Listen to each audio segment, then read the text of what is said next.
Wisdom of Solomon, Chapter 10. Wisdom guarded to the end the first-formed father of the world, who was created alone, and delivered him out of his own transgression, and gave him strength to rule over all things. But when an unrighteous man fell away from her in his anger, he perished himself in the rage with which he killed his brother. When for his cause the earth was drowning with a flood, wisdom again saved it, guiding the righteous man's course by a paltry piece of wood. Moreover, when nations consenting together in wickedness have been confounded, wisdom knew the righteous man, and preserved him blameless to God, and kept him strong when his heart yearned toward his child. While the ungodly were perishing, wisdom delivered a righteous man when he fled from the fire that descended out of heaven on the 5 cities, to whose wickedness a smoking waste still witnesses, and plants bearing fair fruit that doesn't ripen. A disbelieving soul has a memorial, a standing pillar of salt. For having passed wisdom by, not only were they disabled from recognizing the things which are good, but they also left behind them for their life a monument of their folly, to the end that where they stumbled, they might fail even to be unseen,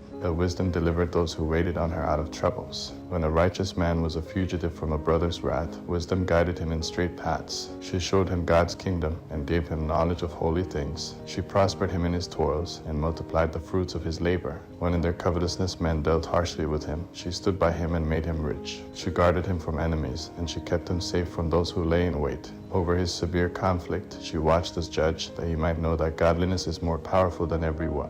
When a righteous man was sold, wisdom didn't forsake him, but she delivered him from sin. She went down with him into a dungeon, and in bonds she didn't depart from him, until she brought him the scepter of a kingdom and authority over those that dealt like a tyrant with him. She also showed those who had mockingly accused him to be false, and gave him eternal glory. Wisdom delivered a holy people and a blameless seed from a nation of oppressors. She entered into the soul of a servant of the Lord, and withstood terrible kings in wonders and signs. She rendered to holy men a reward of their toils. She guided them along a marvelous way, and became to them a covering in the daytime, and a starry flame through the night. She brought them over the Red Sea, and led them through much water, but she drowned their enemies, and she cast them up from the bottom of the deep. Therefore the righteous plundered the ungodly, and they sang praise to your holy name, O Lord, and extolled with one accord your hand that fought for them, because wisdom opened the mouth of the mute, and made the tongues of babes to speak clearly.